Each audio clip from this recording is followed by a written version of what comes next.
The day they fired me, the office smelled like burnt coffee and cheap perfume. I was sitting at my desk, closing out the last of my emails, when my manager's shadow blocked my screen. Her lips curled around the words like she'd been rehearsing them for weeks. "Pack your desk. You're terminated." I didn't ask why. I didn't argue. I just looked at her, slow and steady, until she flinched. Then I smiled, not wide, just enough for her to see I wasn't surprised. Because I'd already left. And she didn't know that what she thought she was taking from me was already gone. Flashback, 2 months earlier. It started with a funeral. My boss, Margaret, collapsed in her office on a Tuesday afternoon. Heart attack. Gone before the ambulance arrived. I was the one who found her. I stayed until her family came, until the paramedics zipped the bag. She was more than a boss. She was the one who had pulled me out of a failing department 3 years ago and handed me the biggest accounts in the firm. At the wake, her husband took me aside. His eyes were swollen from grief. "She trusted you," he said.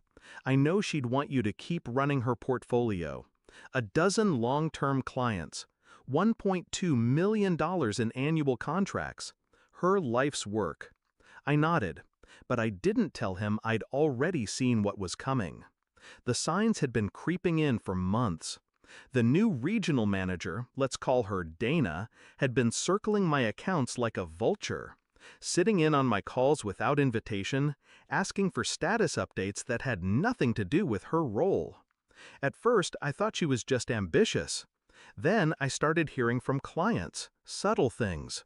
She was emailing them directly, offering additional services under her name, taking them to lunch without me.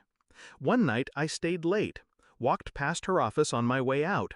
She didn't see me. She was too busy scrolling through my client list on our internal CRM, jotting notes. That's when I knew. She wasn't building her own empire. She was coming for mine. So I didn't get angry. I got quiet. I started keeping my conversations with clients off the company email, phone calls only, private meetings. I updated contact information, my personal cell, my personal email slipped casually into conversations. And then, slowly, I started shifting things. Every renewal date moved up. Contracts rewritten to be with me personally as their account lead, not the firm. I spoke to legal, off the record, to make sure every signature was airtight. By the time Margaret's funeral came, the portfolio Dana thought she'd inherit was already out of the company's hands. Execution began the day after the funeral. The clients knew about Margaret. I kept the calls personal. No sales pitch, just, "I'll take care of you. I always have." One by one, they agreed to follow me. I didn't quit right away. I waited. Let Dana think I was grieving too hard to be a threat. She kept pushing, showing up in my meetings, asking for my files. I gave her copies, but not the originals, never the real numbers. By the 3rd week, she was telling other managers that I was dropping the ball. I didn't correct her. I wanted her confident, sloppy. The trap closed on a Friday morning. I walked into HR with my resignation letter. 2 sentences. Effective immediately. No reason given. I handed over my badge, my laptop, wiped clean except for the generic company software. Then I walked straight past Dana's office without looking in. Over the weekend, I moved into my new workspace, a small glass-walled office in a building 3 blocks away. My own name on the door, my own contracts in the drawer. By Monday, my phone was ringing off the hook with familiar voices. Clients telling me they'd moved with me, that they'd already informed the company they wouldn't be renewing. 1 week later, Dana came for her victory lap. She called me into her office.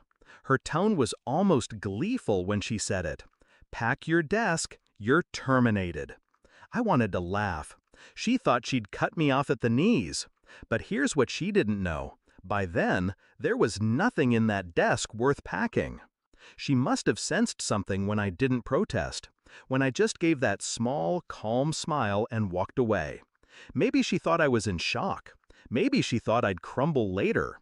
That afternoon, I sat in my new office, watching the rain streak down the glass, and thought about Margaret, about loyalty, about how quickly ambition turns into betrayal, and about how easy it is to take everything from someone who thinks they've already taken it from you.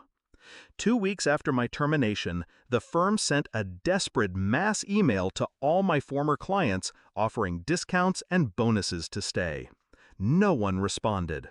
A month later, I heard Dana was no longer with the company. No press release, no farewell party, just gone. I never reached out. I didn't need to.